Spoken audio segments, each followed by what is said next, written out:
Good morning friends, आप सबका स्वागत है मेरे यूट्यूब चैनल कविता अकेडमी में। आज का हमारा टॉपिक है द वर्ल्ड ऑफ लिविंग। ये हमारा इसका सेकंड पार्ट है। फर्स्ट पार्ट का जो इससे पहले मैंने अपलोड किया है उसका लिंक आपको डिस्क्रिप्शन बॉक्स में मिल जाएगा। तो हम स्टार्ट करते हैं क्वेश्चन नंबर 11 से। विच of the following statement is correct? इसमें से हमें करेक्ट स्टेटमेंट ढूंढना है कि करेक्ट स्टेटमेंट कौन सा है। The soft substance present inside the bones in called bone marrow। कह रहा है कि एक सॉफ्ट सब्सटेंस जो तो हमारे बोन्स के अंदर फिलअप होता है। ये आपको एक बोन्स दिखाई दे रही है, ये आपको दिखाई देगा रेड कलर का स्ट्रक्चर। इस तरीके से बोन्स के अंदर जैसे कि आपने जैसे आप कोई स्ट्रॉ देखते हैं और उसके अंदर पानी फिल कर देते हैं, उस तरीके से क्या है हमारे बोन्स के अंदर एक लिक्विड सब्सटेंस फिल होता है, उसे कहते हैं बोन मैरो। तो ये हमारा ट्रू स्टेटमेंट है। इससे क्या होगा, इस बोन मैरो से जब जैसे जैसे बॉडी को जरूरत होती है उसे red blood cells, platelets, white blood cells में कन्वर्ट होता रहता है। ठीक है, इससे प्रोड्यूस होती है।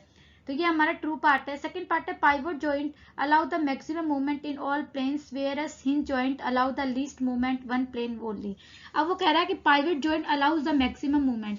ये हमारा गलत है, क्योंकि जो मैक्सिमम मूवमेंट है वो केवल कौन सा करता है, बॉल एंड सॉकेट जॉइंट। जो ये रहा बॉल एंड सॉकेट जॉइंट, जो मैक्सिमम जो हमारा वो है मूवमेंट वो केवल ball and socket joint show करता है। पाइवट जॉइंट तो केवल वन बोन्स को रोटेट करता है दूसरी अदर बोन पर। ठीक है, ये हमारा फॉल्स हो गया। The only movable bone is skull is upper जो। अब देखो इसमें दो, ये स्कल का दो है, इसमें मूवेबल और इमूवेबल। मूवेबल जॉइंट हमारा लोअर जो होता है, ना कि अपर जो। और ये क्या कह रहा है, अपर जो मूवेबल है।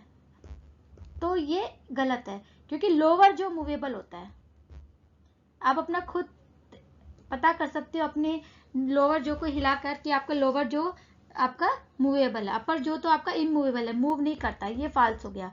स्नेक्स है होलो बोन्स। अब आपको पता है कि स्नेक्स की होलो बोन्स नहीं होती, बर्ड्स में होलो बोन्स होती है। स्नेक्स की बोन्स तो फ्लेक्सिबल होती है, जिससे कि वो इजीली मूव कर सके। क्योंकि जितनी ज्यादा फ्लेक्सिबल होगा वो अपने उतने ही लूप प्रोड्यूस करेगा। क्योंकि स्नेक्स का जो मूवमेंट होता है लूप्स की वजह से होता है। जितने ज्यादा लूप होंगे, जैसे कि मान लो एक स्नेक ये है और एक स्नेक ये है, तो आप कौन सा स्नेक फास्ट चलेगा, तो ये वाला स्नेक फास्ट चलेगा, क्योंकि ईच लूप, हर एक लूप उसको आगे की तरफ पुश करता है। इसमें ओनली एक ही लूप है, इसमें 2-3 लूप है। तो जितने ज्यादा लूप होंगे उतना ज्यादा स्नेक फास्ट स्पीड से चलेगा। तो इससे हमें पता लग गया कि हमारा जो इसका एक ए ऑप्शन है वो करेक्ट है। Next question, which of the following statement hold true? अब इसमें से बताना कौन सा स्टेटमेंट हमारा ट्रू है। फर्स्ट है it is a fibrous root system. अब हम पहले आपको बताते हैं कि मैंने अपनी फर्स्ट वीडियो में बताई थी कि रूट जो होते हैं, रूट दो तरह की होती है, tap root and fibrous root. Tap root, fibrous root. जो टैप रूट होती है वो डीप में जाती है, ठीक है, और एक मेन उसमें मेन होती है।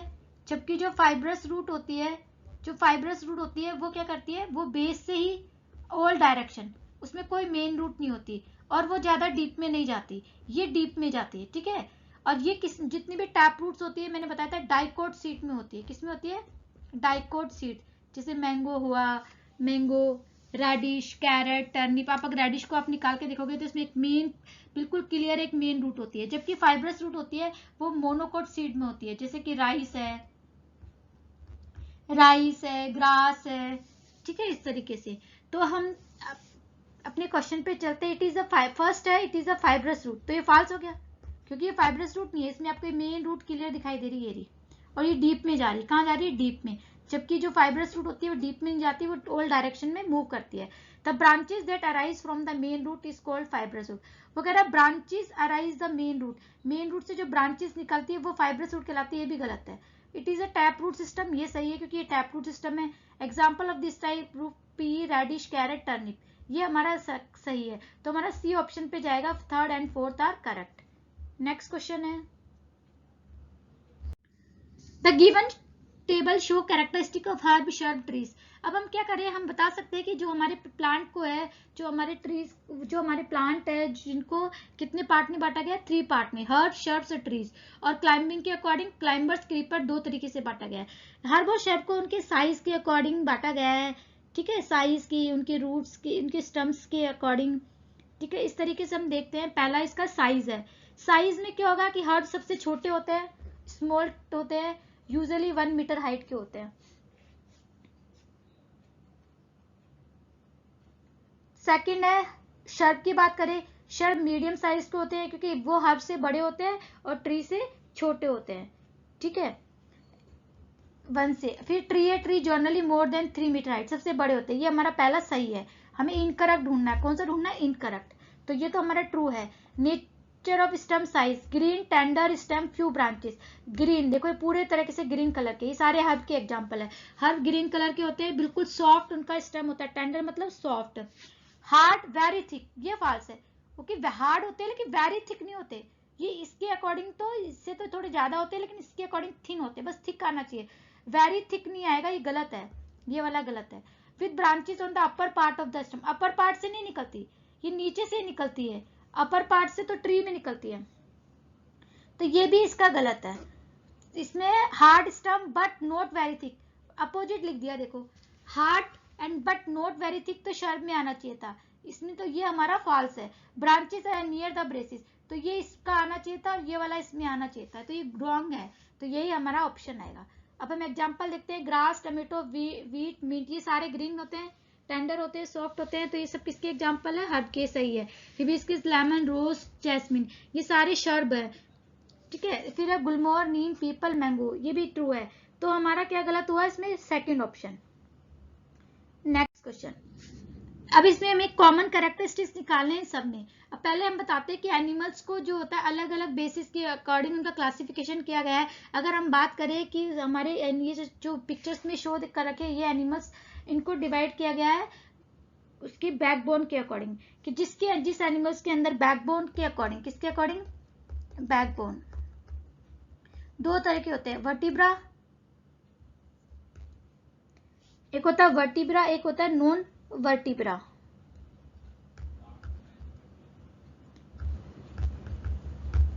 ठीक है, vertebra, इनवर्टिब्रा, sorry इनवर्टिब्रा।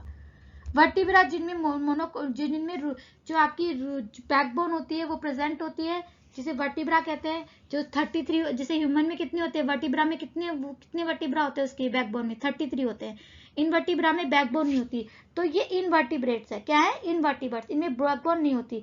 All living water animals, false, they all lack backbone, ये सही है, B option. They are scales on their body, सब पे स्केल्स नहीं है। दे आर ले एग्स, सारे एग्स प्रोड्यूस करते हैं, तो हमारा इसमें क्या ऑप्शन आएगा? बी ऑप्शन है कि जो इनके पास क्या है, इनवर्टिब्रेट्स, ये सारे क्या है? इनवर्टिब्रेट्स भी कह सकते हैं और लैक बैकबोन भी कहते हैं, किसी के पास बैकबोन नहीं है। लीव्स में भी सिंपल और compound, which of the given figure show as compound leaves. अब हमें पता है कि लीव्स क्या होता है, लीव्स में क्या होता है कि लीव्स आपने देखा होगा किसी में गुच्छों में होती है इस तरीके से, और किसी में एक सिंगल लीफ होती है। अभी ऐसे होता क्या है कि जब हमारा लेमिना जो लीफ का होता है, लेमिना क्या होता है? देखो ये तो होता है पिटोइल, ये मेन वेन होती है, ये सेकेंडरी वेन होती है,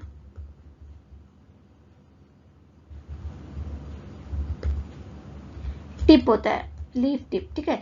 अब क्या होगा, जब हमारा जो हमारा ये पूरा, और ये क्या होता है इसका? लीफ लेमिना कह देते हैं इसको, लीफ ब्लेड भी बोल सकते हैं, लेमिना। जिसमें लेमिना क्या होता है, lamina of leaf is divided into number of leaflets. जब ये लेमिना क्या होता है, इस तरीके से डिवाइड होता है, इस तरीके से, ऐसे भी हो सकता है, ऐसे भी हो सकता है, ठीक है। जब ये लेमिना डिवाइड होता है कई सारे पार्ट में, तो वो क्या कहलाती है? कंपाउंड लीव्स बन जाती है। इसमें लेमिना एक ही पार्ट में है तो ये सिंपल लीव्स है, जबकि इसमें देखो कितनी, ये भी इसमें लेमिना कई पार्ट में डिवाइड हो गया, तो जिसमें लेमिना क्या करता है, डिवाइड होकर नंबर ऑफ लीफलेट्स बन जाती है, और ये सारे लीफलेट्स किससे अटैच होते हैं? कॉमन स्टॉक से। देखो ये सारे लीफलेट्स एक, जैसे मान लो यहाँ की लेमिना कट के ऐसे बन गई, ऐसे, और ये सारे एक ही स्टॉक पे अटैच होते हैं, तो ये कहलाता है, ये कहलाएगा हमारा, ये हमारा कहलाएगा सिंपल लीव्स, और ये हमारा कहलाएगा कंपाउंड लीव्स। ये ए है, ये बी, ये सी, ये डी, टाइपिंग में मिस्टेक हो गई, तो बी सी डी सारी क्या है? कंपाउंड लीफ है।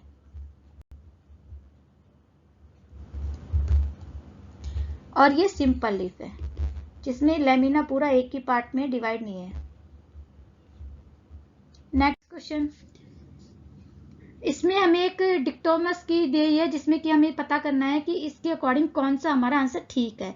इसमें हमें पहले ऑप्शन देखना होगा कि किसको शो करता है। पहला है A, it conduct food water minerals and different parts of the plant. अब ये देखो, जब हमारा ये काम कौन करता है, ये एक स्टेम का फंक्शन है। किसका स्टेम फंक्शन है? तो हमें किस पार्ट पे, जब अगर स्टेम आता है तो किस पे जाना है? सेकंड वाले पे, इस पे जाना है। It acts as primary site of photosynthesis. अब फोटोसिंथेसिस का काम कौन करता है? लीफ। तो लीफ वाला आएगा, तो हमें किस पे जाना है? थर्ड पर। सेकंड में लिखा it is a modified protect the plant. P और क्यू दोनों किसके ऑप्शन है? स्टेम के। जबकि आर है किसके है? लीफ के। या तो स्टेम क्या होगा? मॉडिफाई के रूप में प्लांट में मॉडिफाई होकर प्रोटेक्ट कर रहा है प्लांट को, या फिर स्टोर मॉडिफाई होकर फूड को स्टोर कर रहा है। दूसरा लीफ में क्या होगा? या तो प्लांट को सपोर्ट कर रहा है या फिर इंसेक्ट को ट्रैप कर रहा है। तो अब देखते हैं हम P option. P could be stem bougainvillea where is could be leaves of nepenthes. अब देखो हम पी क्या बताया इसने? Modifies protect the plant. तो इसमें ये सही है क्योंकि ये स्टेम्स किसमें बदल जाता है? थॉर्न में चेंज होकर प्लांट को प्रोटेक्ट करने का काम करता है। जबकि जो लीफ है वो निपेंथिस में क्या करती है? इंसेक्ट को ट्रैप करने का काम करती है। इंसेक्ट को ट्रैप करने का काम करती है और वो मॉडिफाइड पार्ट है। तो ये हमारा ट्रू है। हमें क्या ढूंढना है? इनकरेक्ट ऑप्शन ढूंढना है। Q could be stem of potato. Potato हमारा फूड स्टोर करता है। R could be tendril of gloriosa. तो ये टैंड्रिल में कन्वर्ट होकर उसको सपोर्ट करती है क्लाइंबिंग में। ये भी हमारा ट्रू है। Q could be stem of onion. Stem of onion storage food है। S could be leaf of Venus fly trap. और वीनस फ्लाई ट्रैप में ये सारे इंसेक्टिवोरस प्लांट है। Venus fly trap, nepenthes, pitcher plant, ये सारे इनकी लीफ स्पेशली मॉडिफाई होकर इंसेक्ट को ट्रैप करने का काम करती हैं। Q could be stem of ginger whereas R could be tendril of grapevine। ये गलत है क्योंकि ग्रेपवाइन में टेंड्रिल जो पार्ट है वो लीफ नहीं है, वो स्टेम है। तो इनकरेक्ट ऑप्शन डी है। अब हम चलते हैं नेक्स्ट क्वेश्चन पे। Refer to the given paragraph. The two main type of root. कह रहा है दो रूट है X and Y. X root mostly found in plants leaves reticulate venation. अब मैंने बताया था दो वेनिशन बताए थे, एक तो रेटिकुलेट और एक होता है पैरेलल। जो रेटिकुलेट वेनिशन होता है वो होती है किसमें? टैप रूट में। जबकि जो पैरेलल वेनिशन है वो फाइब्रस रूट में। अभी कह रहा है X Y root mostly found in parallel venation, तो उसमें फाइब्रस रूट हो गई। अब कह रहा है रेडिश टर्निप कैरेट और मॉडिफाई एक्स। एक्स हमारा क्या है? ये, और वाई हमारा क्या है? Fibrous root. तो वो कह रहा है एक्स है, तो ये हमारा ट्रू है क्योंकि ये क्या है? इस तीनों ही रेडिश टर्निप कैरेट ये सारे टैप रूट के एग्जाम्पल हैं। X is found grain while Y is found barley। X is found ग्राम, मतलब चने में तुमने देखा होगा कि उसमें ग्राम चने दो पार्ट में टूट जाता है, मतलब डाइकोट सीट है और उसमें कौन सी होगी? उसमें रेटिकुलेट वेनिशन होगा और रेटिकुलेट वेनिशन के साथ साथ उसमें क्या होगा? टैप रूट होगी। जबकि जो बार्ले है वो किस में होगा? वो फाइब्रस रूट में होगा। तो ये भी हमारा ट्रू है। X spread horizontally hence cannot provide strong anchoring where Y penetrate. अब वो कह रहा है वाई पेनिट्रेट मतलब फाइब्रस रूट लॉन्ग जाती है, तो ये गलत है क्योंकि फाइब्रस रूट तो केवल बेस में इस तरीके से फैलती है ऑल डायरेक्शन में, जबकि जो टैप रूट है वो नीचे डाउनवर्ड जाती है। तो ये हमारा इनकरेक्ट है। Y primary root is short lead Y X as persistent primary root. वो कह रहा है Y primary root is short, कि वाई क्या है? प्राइमरी रूट शॉर्ट होती है, ये सही है। जबकि एक्स में क्या होता है कि प्राइमरी जो रूट होती है वो बहुत ही लॉन्ग होती है। तो हमारा इसका C option is correct. Next question 18th question है हमारा। इसमें हमें ग्राफ दे रखा है पी क्यू आर एस दे रखा है। P Q R S temperature दिया हुआ है, टेम्परेचर इस तरीके से इंक्रीज हो रहा है और यहाँ पे डिक्रीज हो रहा है। तो जैसे जैसे टेम्परेचर पे हमारे प्लांट्स पे और एनिमल्स पे क्या इफेक्ट पड़ता है उसके अकॉर्डिंग हमें इनकरेक्ट स्टेटमेंट ढूंढना है। Plant inhabiting as many photosynthesis stem and leaves reduce to spine. अब कह रहा है पी प्लांट इन एस में, एस का देखो टेम्परेचर कितना आता है, तो यहाँ पर जो जब ज्यादा टेम्परेचर है मतलब डेजर्ट लाइक स्पेस है तो उसमें हाई टेम्परेचर वाले में क्या होगा कि प्लांट की जो लीफ है वो क्या करती है? रिड्यूस होकर स्पाइन में कन्वर्ट आती है, जिससे कि ट्रांसपिरेशन को कम करे, जिससे कि फोटोसिंथेसिस का काम क्या करता है? जैसे कि कैक्टस ले लो एग्जाम्पल, कैक्टस में लीफ किस में बदल गई? स्पाइन में, जिससे कि ट्रांसपिरेशन को कम कर सके और उसमें जो स्टेम है वो ग्रीन कलर में बदल जाता है जो फोटोसिंथेसिस कर सके। तो ये हमारा ट्रू है। Animals inhabiting R process as thick layer subcutaneous fat. R कौन सा टेम्परेचर, देखो ये लो टेम्परेचर है, तो वहाँ के एनिमल्स की जो लेयर होती है, जो स्किन लेयर होती है, बहुत मोटी होती है और उस पर फैट होता है, जिससे कि वो अपनी एनर्जी को बाहर इन्वायरमेंट में जाने से रोक सके और अपने आप को कूल होने से बचा सके, मतलब कि वो एक्सट्रीम जो कोल्डनेस है उससे अपनी बॉडी को सेफ रख सके। तो ये भी हमारा ट्रू है। Animals inhabiting P Q arboreal adaptation, देखो पी की बात कर रहा है, तो पी हमारा क्या, arboreal adaptation and often use camouflage. ये हो सकता है क्योंकि ये हमारा नॉर्मल टेम्परेचर हो गया। नॉर्मल टेम्परेचर में क्या होता है, कैमोफ्लेज क्या होता है, कैमोफ्लेज एक तरह का क्वालिटी है जिसमें कि एनिमल्स अपने आप को सराउंडिंग के अकॉर्डिंग बना लेता है। जैसे कि आपने देखा होगा कैमेलियन अपना रंग चेंज कर लेता है अपने सराउंडिंग के अकॉर्डिंग और अपने आप को प्रोटेक्शन करता है किससे, एनिमीज से। तो ये भी हमारा ट्रू है। लास्ट ऑप्शन है हमारा इसका, plants inhabiting Q have large flat leaves and animals inhabiting Q excrete concentration urine nocturnal। अब देखो Q की बात कर रहा है, तो Q तो क्या होगा, नॉक्टर्नल तो होगा ही नहीं, यूरिन, ये कंसंट्रेटेड यूरिन, मतलब ये पानी को रोकने के लिए क्या करते हैं, अपने यूरिन को बहुत ही कंसंट्रेटेड, मतलब गाढ़ा होता है, और जो नॉक्टर्नल होते हैं रात को ही बाहर निकलते हैं। तो ये तो किसके है, डेजर्ट के, क्योंकि डेजर्ट में क्या होते हैं, जैसे रैट है, स्नेक्स है, वो क्या करते हैं, केवल सर्दियों में रात के अंदर बाहर निकलते हैं, जिससे कि वो दिन की गर्मी से बच सके। वो दिन के अंदर क्या होता है, अपने बोरोज में, होल्स में छुपे होते हैं, मतलब जमीन के नीचे, क्योंकि वहां पर टेम्परेचर सरफेस से कम होता है। तो ये हमारा फॉल्स है। नेक्स्ट क्वेश्चन है, refer the given figure machines. इसमें मशीन दे रखी है PQRS, हमें रिप्रेजेंट करना है कि कौन सा मशीन से करेक्ट स्टेटमेंट देता है। P type of joint is found between upper arm bone humerus shoulder, वो कह रहा है B, तो ये तो हमारा गलत है क्योंकि इसमें तो बॉल एंड सॉकेट जॉइंट होता है, ये फॉल्स हो गया। ठीक है, Q type is joint present our elbow knee, ये उल्टा है क्योंकि नी इससे हिंज जॉइंट होता है। कौन सा जॉइंट होता है, हिंज जॉइंट, और यहाँ पर बॉल एंड सॉकेट जॉइंट होना चाहिए था, तो ये अपोजिट है ये, तो ये भी फॉल्स हो गया। हमें ढूंढना है करेक्ट।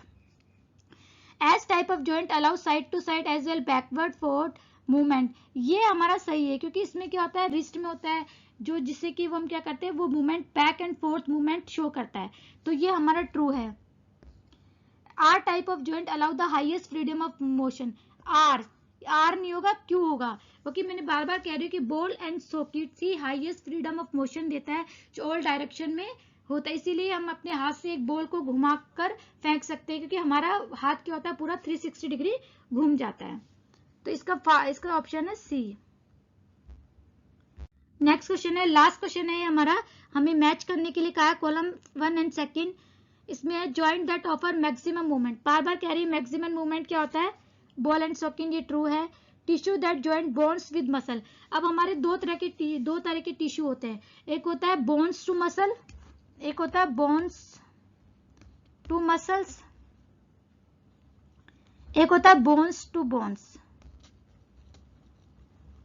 बोन्स टू बोन, जो बोन्स टू मसल्स आता है, जो बोन्स टू मसल्स होता है वो होता है हमारा टेंडन, क्या होता है, टेंडन, और जो बोन टू बोन होता है लिगामेंट।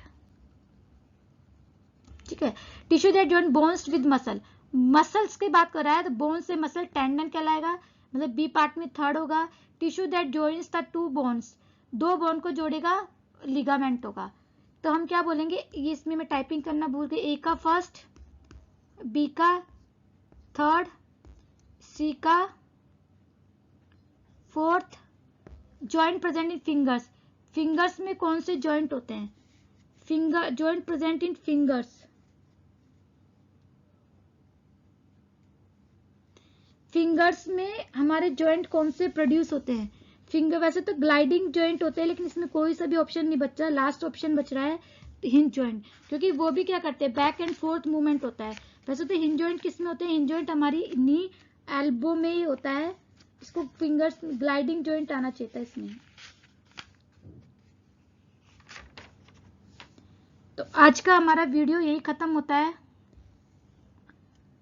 ठीक है, मैं इस पिक्चर्स को बता देती हूँ एक बार, ये हमारा बॉल एंड सॉकेट जॉइंट है, ये हमारा हिंज जॉइंट है, और ये देखिए लिगामेंट, लिगामेंट मैंने क्या बताया, बोन्स टू बोन, तो ये बोन है और ये वाली बोन है, इसके बीच में जो है ये लिगामेंट्स जो होते हैं बोन्स में, ये वाली बोन और ये वाली बोन लिगामेंट है, जबकि जो टेंडन होते हैं वो मसल्स को जोड़ने काम करते हैं, साइड में मसल्स को।